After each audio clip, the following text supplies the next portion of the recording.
Starsand Island shared an overview of the new features available for early access, some additional dateable characters were revealed, and a release window was announced for 1.0. All this and more today.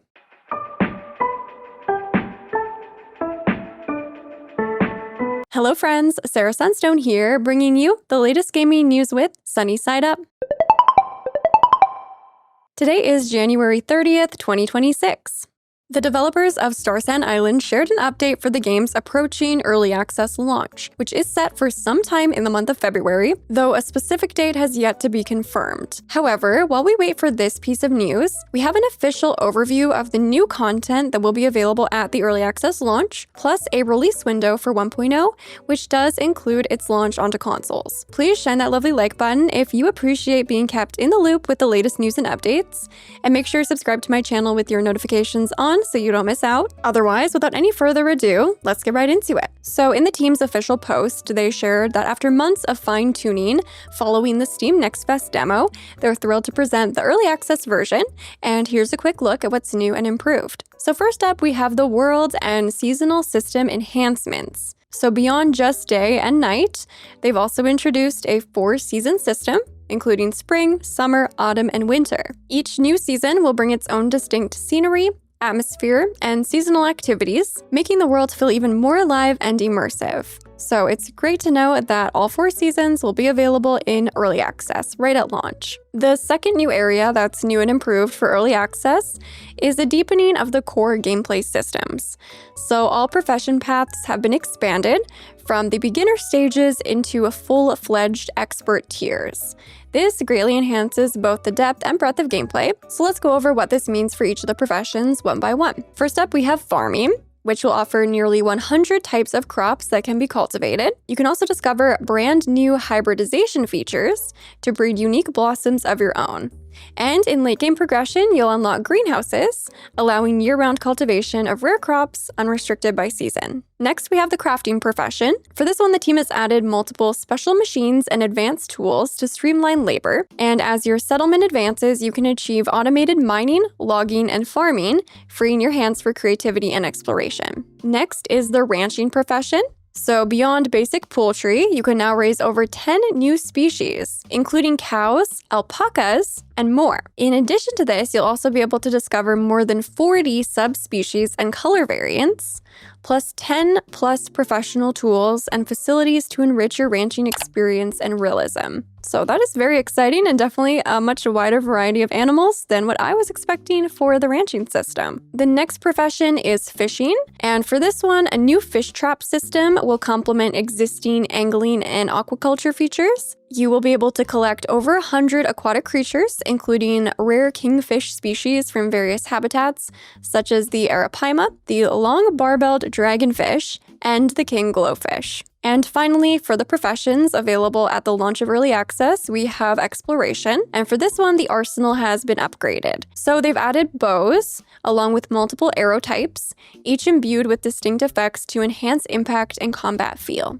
The next area of the game that has new and improved features for the launch of early access are the game's characters and the bonds you'll develop with them. So starting with the characters, the roster of interactable NPCs has grown to 15, with 4 new companions you can forge close relationships with. Each NPC has unique personality traits and a profession that reflects their character. And then here they shared a lineup of 12 of the dateable characters. Now, I'm not entirely sure if this is the full lineup of dateable characters, or if there's 15 total. As they mentioned, there's those 15 interactable NPCs. I do wish they would have clarified here if they meant romanceable or just, befriendable, just for the sake of clarity. Because if there are 15 romanceable characters, then we are missing a few on this lineup. If not, then this is the full roster. So here we have Solara, Graminova, Zarin, Francis, Pastel, Zephyria, Serena, Yufeng, Lunel, Sylvain, Alex, and Aurelis.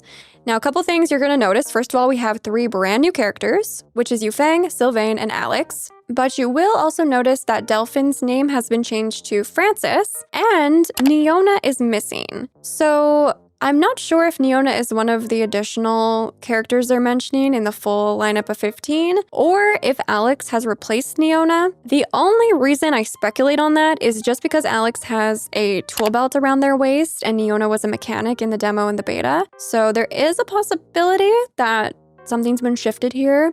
I hope that's not the case because I love Neona. She's one of my top favorites. She was kind of coming in at number 1 for me for dateable candidates. But if they did switch it up, it wouldn't entirely surprise me because they did switch up Zaren's character design previously. So if you actually don't recognize Zaren here, it's because they had a different design, earlier on in development. So yeah, a couple, question marks here. Is this the full lineup? They did say there's 4 new characters, and here I'm only seeing 3. There's also another character that they previously introduced that is missing, which would be Stella. So I guess we'll just have to wait and see until we get into the game. But the second thing that they shared that's, new and improved for early access in this realm of the game is voice acting, which they previously spoke on just slightly, and we were kind of speculating on what this might mean for the game. So here they've elaborated by saying that they've brought in some top-tier voice talent from around the world. And once you reach max affection, you'll unlock exclusive storylines with full voiceovers. But there'll also be daily dialogues that now feature expressive, personality-filled voice lines, bringing the island to life. So very excited to experience this voice acting. I've said it before, I'll say it again, we need more voice acting in our cozy games. Next up, at the launch of Early Access, we'll have a bigger home and more to see.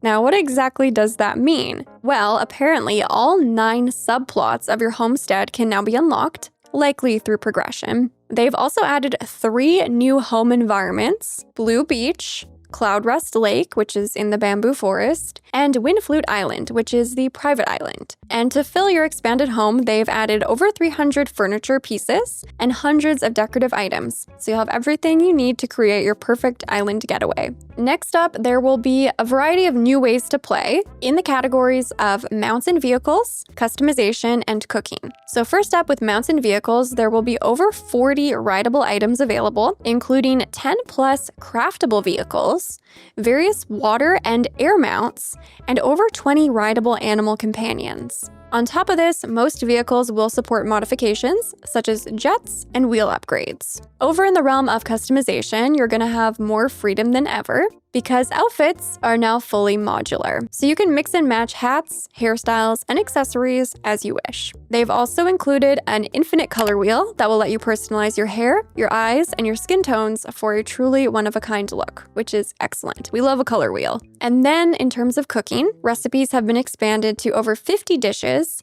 most offering fun and practical buffs to spice up both your meals and your gameplay. And the final category of new and improved features is world expansion, including new zones, new rhythm, and new celebrations. So first up, we have a map expansion. So the Moonlit Forest will now open up with 12 new camps and 3 epic bosses, each brimming with unique style and challenge. So this is kind of like the mining area of the game. There's also going to be 2 new gameplay features. First is musical performance, so you'll be able to pick up your instrument and follow in-game sheet music to play beautiful tunes. The other is gameplay related to festivals, so you'll be able to celebrate together in 2 new seasonal events. First is the joyful Chinese New Year, and second is the lively Summer Beach Festival. So that wraps up the early access update, but they did share some additional information. First of all, that they will be announcing the pricing of early access on February 2nd. However, they didn't mention anything here about announcing a date. I'm kind of guessing or hoping that this will also be the time where they share the new release date within the month of February for the early access launch. But yeah, they did say they're going to show the pricing